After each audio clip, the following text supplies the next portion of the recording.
लीजिए। अब इसके बाद अगला कहानी देख लीजिए। तो जो हम लोग को समझ में आ गया कि इंस्पायरेशन क्यों होता है और एक्सपायरेशन क्यों होता है। हाँ, लेकिन अब थोड़ा सा हम ये बात बताते हैं बच्चों, आखिर ये लंग्स जो है, लंग्स, इसका सुरक्षा के बारे में कभी जानते हो? इसका सुरक्षा क्या है? बहुत कड़ी सुरक्षा। तो ये जानते हो आगे की तरफ से भी सुरक्षा, पीछे की तरफ से भी सुरक्षा है, दायां तरफ से भी सुरक्षा है, बायां तरफ से भी और नीचे की तरफ से, हर तरफ से सुरक्षा। अब देख लीजिए, जैसे कि ये लंग्स जो होता है, आपको जानते हैं लंग्स, ये जो लंग्स जो होता है, देखिए लंग्स जो होता है, इसके प्रोटेक्शन के बारे में हम बात करते हैं। देखिए इसका प्रोटेक्शन क्या है, देखिए लंग्स प्रोटेक्शन। तो लंग्स का प्रोटेक्शन बहुत स्ट्रांग है बच्चों, कोई टच नहीं कर सकता है हमारे लंग्स में, है कि नहीं? बारे बताते देख लीजिए। तो बच्चों पीछे के तरफ से, पीछे जो डोर्सल साइड है बच्चों, डोर्सली जानते हो कौन है? डोर्सली कौन है बच्चों? डोर्सली जो है वर्टिब्रल कॉलम है। कौन है? वर्टिब्रल कॉलम, मतलब रीढ़ का हड्डी। रीढ़ का हड्डी पीछे से भी कोई टच नहीं कर सकता बच्चों। आगे में स्टर्नम है, छाती का हड्डी है, कोई टच नहीं कर सकता है। देख लीजिए वेंट्रली आगे की तरफ में जो है ना बच्चों, याद रखना है, वो स्टर्नम है। क्या है?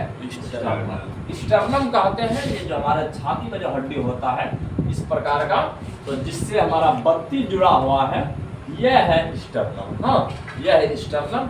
और लेटरली बात करेंगे साइड से, तो वो बत्ती है। देखिए अगर हम लेटरली बात करेंगे, देख लीजिए अगर हम लेटरली बात करेंगे, तो लेटरली बात करेंगे वो हमारा रिब होता है। 12 जोड़ा रिब है बच्चों हमारे पास, है कि नहीं? या इतना ज्यादा रिब हम सब प्रोटेक्ट कर रहा है कि नहीं? 12 इधर 12 इधर है ना रे बच्चों, 12 जोड़ा रिब होता है। तो समझना है ये लेटरल साइड से, दायां बायां साइड से भी कोई टच नहीं कर सकता है हमारे लंग्स में। और नीचे में भी एक सुरक्षा है, नीचे में भी एक सुरक्षा है जिसको डायफ्राम कहते हैं। क्या कहते हैं? डायफ्राम कहते हैं। इस प्रकार से नीचे की तरफ से होता है। हाँ देखिए, और ऊपर की तरफ से तुम्हारा मोड़ा है, तो ऊपर से खतरा नहीं है, ऊपर से अटैक कर देगा गला में, है ना रे? तो लंग्स में क्या अटैक करेगा? तो चलो आप यहाँ पर समझ रहे हैं, इस प्रकार से सुरक्षा है बच्चों। और रीब जो देख रहे हो, बत्ती जो देख रहे हो ना, ये जो बत्ती देख रहे हो, चलो हम थोड़ा डायग्राम बना देते हैं, क्योंकि डायग्राम हमसे स्मार्ट करता है। देखिए जो बत्ती देख रहे हो, तो बत्ती के बीच में याद रखना है, अगर वो मसल का लेयर होता है, मसल का लेयर बाहर में एक, अंदर में एक, और इतना स्ट्रांग मसल होता है ना बच्चों, तूफान देख कर हो जाता है। इस मसल को कहते हैं इंटरकोस्टल मसल, इसको कहते हैं इंटरकोस्टल मसल कहते हैं। इस मसल को इंटरकोस्टल मसल कहते हैं। और एक ऊपर से होता है, एक नीचे से होता है कि नहीं? तो बत्ती को टाइट ढंग से, सर सबको मसल रहता है सर, उसको मसल होगा। पहले पेड़ में जो देखे थे। अरे बत्ती के बीच में, जानते हो तुम लोग घर में जब बकरा बनाते होंगे या टीम बनाते होंगे, देखना बत्ती जो निकालते हैं, क्या बत्ती के बीच में बत्ती सब जुड़ा हुआ रहता है? तो सब जुड़ा हुआ रहता है, उसके बीच से भी उसको काटना पड़ता है, फिर बत्ती को इस प्रकार से भरना पड़ता है। मतलब बीच में जो रहता है ना, वो बड़ा टाइट रहता है बच्चों, वो गलता नहीं है जल्दी में, वो मतलब इजी रूप से। तो उसको तुम सोचोगे एक नॉर्मल मांस का ऐसा खा लेंगे तो ये पॉसिबल नहीं है। कुकर का बना दिया है? सबको गला देंगे। हाँ, तो चलो बात ये सुन लीजिए बच्चों, इंटरकोस्टल मसल है। हाँ, लेकिन अब देख लीजिए इसमें मदद कौन कौन करते हैं जानते हो? ये थोरासिस वॉल्यूम, अंदर का जो वॉल्यूम बढ़ता है थोरासिस कैविटी का, वो कैसे बढ़ता है जानते हो? अगर हमारा वो लंग्स सोच ले कि इंस्पायरेशन करना है, सांस अंदर लेना है कि नहीं?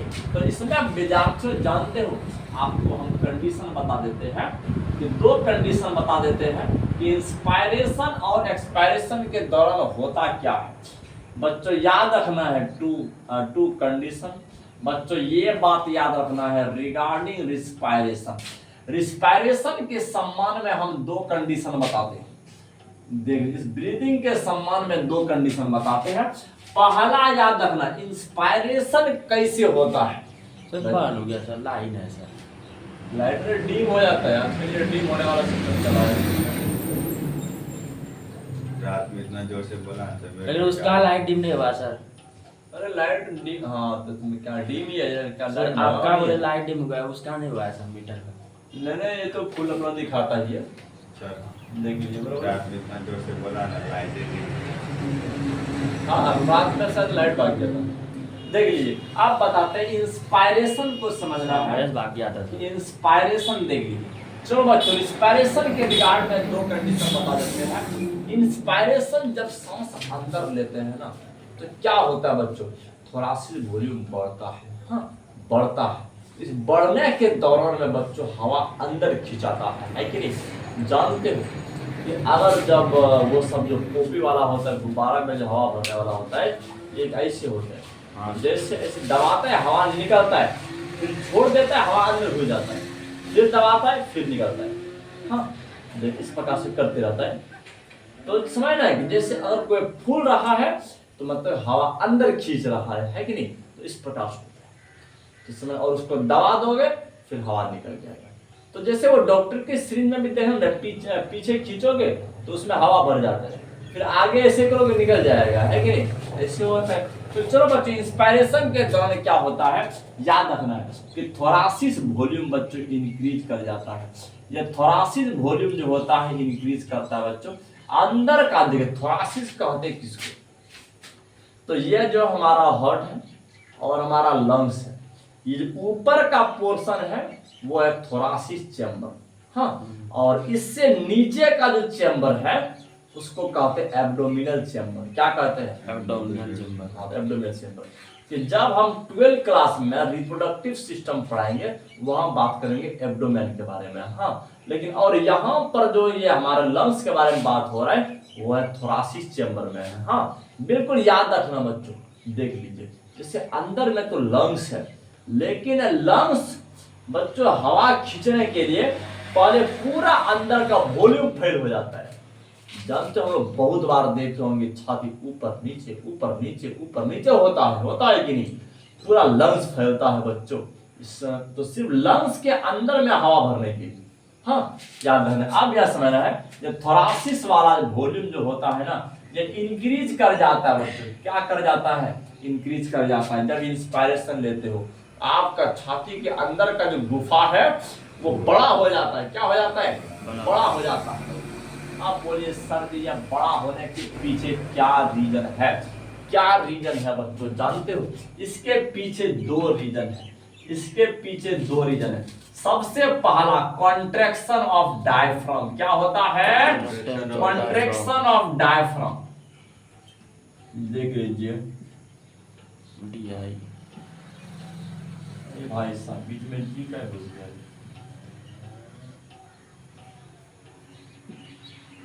अरे आज हो क्या है?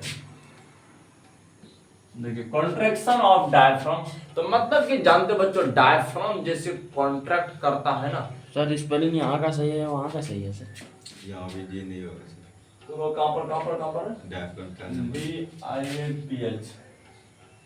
DIAPH और डायफ्राम।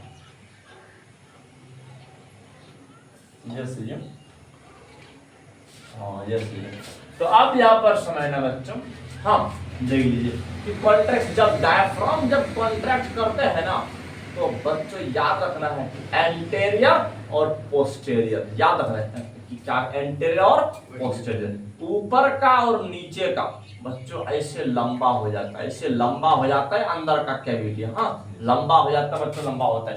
इसके चलते जो याद रखना है जो बढ़ता है ना बच्चों एंटेरियर और पोस्टेरियर साइड में बढ़ता है बच्चों, कि एंटेरियर और पोस्टेरियर साइड में बढ़ता है, हाँ। देखिए अगर जब डायफ्राम कॉन्ट्रैक्ट करेगा ना तो ये वाला ऊपर जाएगा बच्चों, मतलब कि उसका गुफा लंबा लंबी बढ़ जाता है, हाँ उसका गुफा लंबा लंबी बढ़ जाता है। और दूसरा कंडीशन है बच्चों याद रखना है कॉन्ट्रैक्शन ऑफ इंटरकोस्टल मसल। ये जो इंटरकोस्टल मसल है, इंटरकोस्टल मसल, ये इंटरकोस्टल मसल, और यह कॉन्ट्रैक्ट करते हैं बच्चों एंड स्टर्नम। और ये जो स्टर्नम कॉन्ट्रैक्ट कर रहे हैं, क्या सिंपली इसी को लिख देते हैं, देख लीजिए। हाँ, तो अब इसमें क्या होता है कि जैसे कि मसल, देखिए जब इंटरकोस्टल मसल जब कॉन्ट्रैक्ट करते हैं ना, तो बच्चों स्टर्नम ना थोड़ा ऊपर जाता है, क्या जाता है, ऊपर जाता है, और रिब भी थोड़ा सा ऊपर जाता है।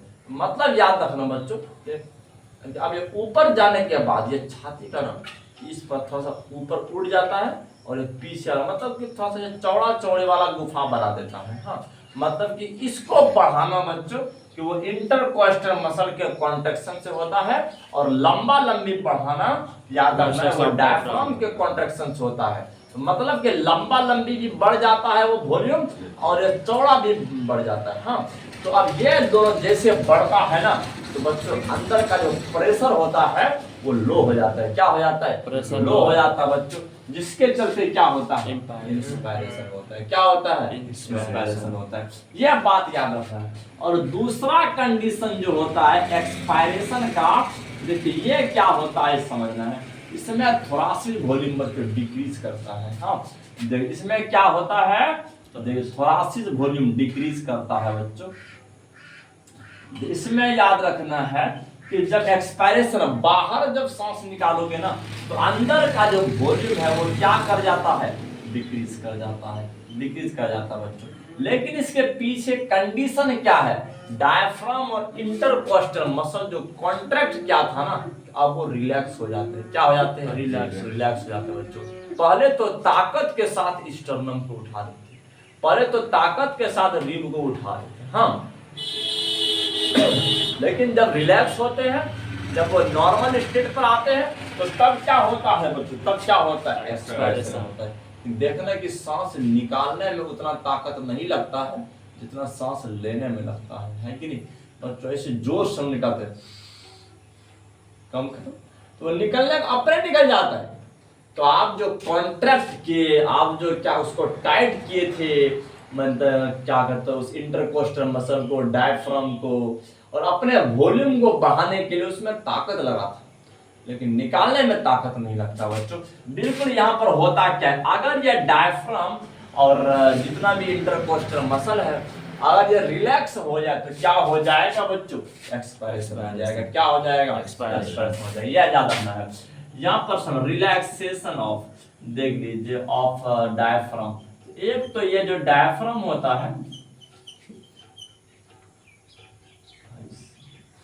Relaxation of diaphragm and intercostal muscle. अब अगर कोई पूछे कि इंटरकोस्टल मसल कहां पर होता है, बोलना मार कर की तरह बत्ती तोड़ देगी। बत्ती के बीच में जो मसल होता है ना, वही है इंटरकोस्टल मसल। हाँ, तो बोलना अगर वो रिलैक्स हो जाएगा ना, तो हमारा अंदर का गुफा नॉर्मल स्थिति में आ जाता है, एक्सपायरेशन हो जाएगा। जब वो कॉन्ट्रैक्ट करते हैं, टाइट हो जाते हैं बच्चों, उस टाइम में क्या होता है, इंस्पायरेशन होता है, अंदर का वॉल्यूम बढ़ता है। अगर आपसे पूछे बताइए कि वॉल्यूम जो बढ़ता है उसका चौड़ाई भी बढ़ता है, कहा हाँ बढ़ता है, लंबाई। देखिए पहले तुम्हारा छाती यहाँ पर है, थोड़ा बच्चों क्या करना है, आप सांस अंदर लोगे ना, ये ऊपर उठ जाता है, ये बच्चों ऊपर उठता है। ऊपर उठाने वाला काम कौन करता है बच्चों, यह बात याद रखना है, इंटरकोस्टल मसल करता है। वो जैसे इंटरकोस्टल मसल कॉन्ट्रैक्ट करता है बच्चों, कि अब ये जो आगे तरफ में वेंट्रल और डोर्सल साइड में जो है, वेंट्रल और डोर्सल साइड में बच्चों वॉल्यूम को बढ़ाने का काम करता है। इसके यहाँ पर लिख देते हैं बच्चों, ये जो बढ़ाते हैं किधर, वेंट्रल और डोर्सल साइड में, मतलब कि आगे पीछे जो बढ़ाना है बच्चों, वो काम किसको दिया है, इंटरकोस्टल मसल को। और ऊपर नीचे जो बढ़ाना है वो काम किसको दिया है, डायफ्राम को दिया है। बच्चों ये दोनों का कॉन्ट्रैक्शन होना जरूरी है। दोनों जब कॉन्ट्रैक्शन होते हैं तो हमारा छाती फूलता भी है और लंबा भी होता है। हाँ, फूलता भी है और लंबा भी होता है, और इस प्रकार से क्या हो जाता है, वॉल्यूम बढ़ जाता है बच्चों। इसी बढ़ने के दौरान में क्या होता है, इंस्पायरेशन होता है। हाँ, तो अब ये समझना है एक महत्वपूर्ण वाला बात जो हमेशा एमसीक्यू बन करके आते रहता है, ये वॉल्यूम ऑफ एयर, जिसको हम लोग इंस्पायर किए या एक्सपायर किए, इसको जब मेजर किया जाता है ना, एक इंस्ट्रूमेंट है स्पायरोमीटर। क्या है? स्पायरोमीटर। हाँ, मतलब स्पायरोमीटर कि इस यंत्र से मेजर किया जाता है, इस इंस्ट्रूमेंट से मेजर किया जाता है कि हर नॉर्मल इंसान ना बच्चों याद रखना है कि 1 मिनट में ना 12 से 16 बार सांस लेता है। कितना से कितना बार लेता है? 12 से 16 बार सांस लेता है। बिल्कुल याद रखना बच्चों, याद रखना है। देख नॉर्मल रिस्पायरेशन जो होता है, नॉर्मल रिस्पायरेशन जो होता है बच्चों, ये नहीं कि नॉर्मल बात कर रहे, अब ये नहीं कि तुम फटाफट सर आप गिनती कीजिए तो मारना फटाफट शुरू कर दिया। अरे ऐसे नहीं, मतलब जानते हो हम कब देखेंगे? जब तुम सोया हुआ रहेगा उस टाइम में जाएंगे, तुम उस टाइम में तुम जान नहीं रहे है कि नहीं? स्लो स्लो बाहर निकल रहे, अंदर जा रहे, तो एवरेज जो हो जाएगा 12 से 16 हो जाएगा। हाँ, याद रखना है नॉर्मल रिस्पायरेशन जो होता है बस याद रखना है।